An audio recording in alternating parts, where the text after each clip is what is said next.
Mister ladies மெய்யன்பர்களுக்கு உங்கள் பாரம்பரிய வைத்தியர் உங்கள் ராஜசூரியன். அற்புதம், ஆனந்தம் மெய்யன்பர்களே.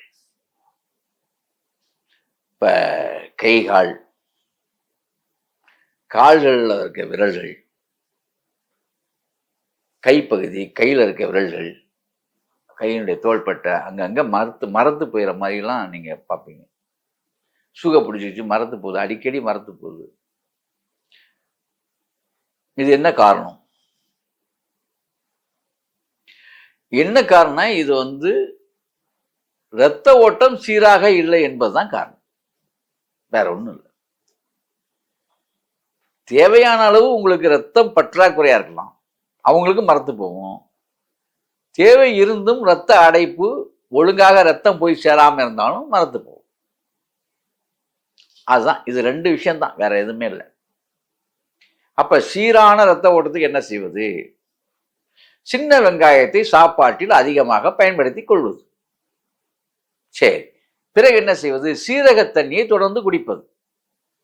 அதன் பிறகு என்ன செய்வது? மிளகாய்க்கு பதிலாக மிளகை சாப்பாட்டில் அதிகப்படுத்திக் கொள்வது. தமிழனுடைய உணவு பண்டைய காலத்துல தொட்டு மிளகாய் என்பது மிளகை போல் இருப்பதால் மிளகாய் என்று அதற்கு பேர் வந்தது. அதாவது நீளமா அது காயா வந்துச்சு, அதனால மிளகு காய் மிளகாய். மிளகு தான் தமிழனுடைய நம்ம தமிழ்நாட்டில் இருந்து மிளகாய் சைனால இருந்து வந்தது. ஆரம்ப காலத்துல நம்முடைய பாரம்பரியமான காரத்துக்கு நம்ம தமிழர்கள், நம்முடைய தாத்தாலாம் எதை பயன்படுத்தினாங்கன்னா மிளகு தான் பயன்படுத்தினாங்க. தாத்தா வேணா பயன்படுத்தியிருப்பாரு, மிளகாயா வந்துருச்சு தாத்தா காலத்துல. தாத்தன் காலத்துல மிளகு மட்டுமே தமிழகத்தில் இருந்தது. மிளகுதான் பண்டைய காலத்தில் உணவாக நமக்கு இருந்தது. அப்ப இந்த நம்முடைய சுலோகம் என்ன சொல்லுதுன்னா, 10 மிளகு இருந்தா பங்காளி வீட்டுல போய் சாப்பிடலாமா. காரணம் என்னன்னா, மிளகு உடல் அதாவது ஃபுட் பாய்சன் அப்படின்னு நீங்க உங்க ஸ்டைல சொன்னீங்கன்னா, ஃபுட் பாய்சன் சொல்லக்கூடிய உணவால் ஏற்படக்கூடிய அதாவது குடல்ல ஏற்படக்கூடிய விஷத்தை போக்கக்கூடிய வல்லமை உண்டு. பங்காளிகள் வீட்டுல எவனும் விஷம் வச்சிருவான், பங்காளினா எதிரின்னு அர்த்தம். விஷம் வச்சுட்டாங்கன்னா அந்த விஷத்தை முறிக்கக்கூடிய ஆற்றல் மிளகுக்கு உண்டு. சரி, அப்ப என்ன அர்த்தம்? துரிதமாக இரத்த ஓட்டங்களை தூண்டச் செய்து போகும். இதை விட சிறப்பு என்னன்னா, கருஞ்சீரகம் உணவில் கலந்து கொள்ளும். கருஞ்சீரகத்தை இப்ப சீரகம் போடுறீங்கன்னா தாளிக்க, கருஞ்சீரகத்தையும் போட்டுருங்க. 1 ஸ்பூன் கருஞ்சீரகம் போட்டு தாளிச்சிருங்க சாப்பாட்டுல. இரத்த ஓட்டத்தை சீராக்கிடும், மொத்த ஓட்டமும் சரியா இருக்கும். கருஞ்சீரகம் இரத்தத்தை வேகப்படுத்தும்.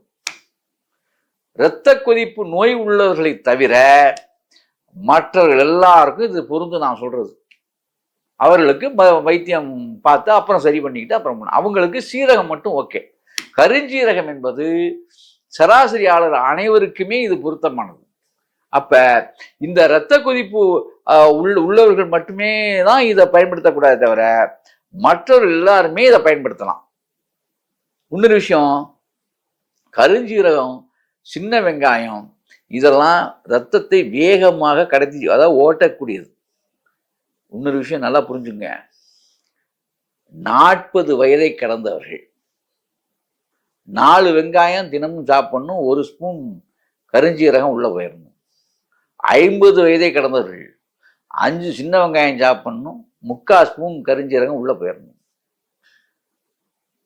60 வயதை கடந்தவர்கள் 1.5 ஸ்பூன் கருஞ்சீரகம் உள்ள போகணும், ஒரு 10 வெங்காயம் சாப்பிடணும். அப்பத்தான் இரத்த ஓட்டம் வேகமாகும். 16 வயது போல நீங்கள் 16 வயசு பையனுக்கு எப்படி ரத்த ஓட்டம் ஓடுதோ அப்படி ஓடும். அதுக்கு சூசகமான மருந்து வெங்காயமும். பாருங்க, காயக்கல்பமா சொல்லிட்டு இருக்கேன் உங்களுக்கு. எப்படிப்பட்ட வைத்தியர் பார்த்தீங்களா? சிம்பிளா சொல்றேன், 10 வெங்காயமும் 1 ஸ்பூன் கருஞ்சீரகமும் இருந்தா நீங்களும் 16 வயது தான், என்றும் 16 தான். நீங்க என்ன சார் இவ்வளவு சுருக்கமா முடிச்சிட்டீங்க? போதுமா சார்? சரியா வருமா சார்? செஞ்சு பாருங்க, சரியா வருதா இல்லைன்னு. அப்ப ஆண்களுக்கு தான் அப்படி சொல்லிடுறாரு, கிடையவே கிடையாது. பெண்களுக்கும் அதே தான். 60 வயது பாட்டி கூட இந்த மாதிரி இருந்தாலும் ஓகே தான். 50 வயது அம்மா அப்படி இருந்தாலும் சரிதான்.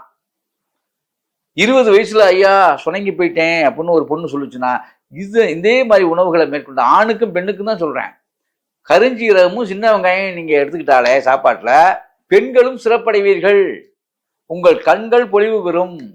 ரத்த ஓட்டத்தை கொண்டாந்து சேர்த்துணும்ல, கண்கள்லாம் திரட்சியா இருக்கும். திராட்சை போன்று இருக்கும். உணவுல நீங்க எடுத்துக்கிற விஷயங்கள் தான் முக்கியம். இவ்வளவுதான். இதெல்லாம் உணவுப் பொருளை எடுத்துக்கணும். புளி மட்டும் சேர்க்கக்கூடாது. பாவக்காய் அகத்திக்கீரை ஆகாது. அவ்வளவுதான் விஷயம். அதே மாதிரி அந்த சிக்கன் மட்டன் அந்த மாதிரி தயவு செஞ்சு இந்த விஷயங்களுக்குள்ள உள்ள போயிட்டீங்கன்னா இந்த ரத்த சோகையெல்லாம் எடுக்கவே முடியாது. இந்த எத்தனை கரிஞ்சீரகம் நான் கொடுத்தாலும் வெத்துச்சீரகமா போயிடும். ஏன்னா செத்து போன கோழியோ செத்து போன ஆட்டை ஐஸ்ல வச்சு ஃப்ரிட்ஜில் வச்சு அதை கொண்டாந்து பொறிச்சு சிந்திச்சு பாருங்க. இதெல்லாம் போட்டு நீங்க சாப்பிட்டு விட்டு இதையும் சாப்பிட்டீங்கன்னா வேஸ்ட்.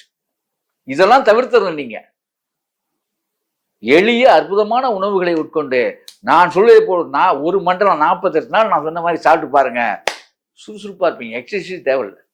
எக்ஸசைஸ் தேவையில்லை. அப்படி அற்புதமாக ஆனந்தமாக நீங்கள் சுறுசுறுப்பாக தேனியை போல் சுறுசுறுப்பாக செயல்படுவீங்க. ஆகவே இப்படி செய்து அப்படி வாழுங்கள். அற்புதம், ஆனந்தம்.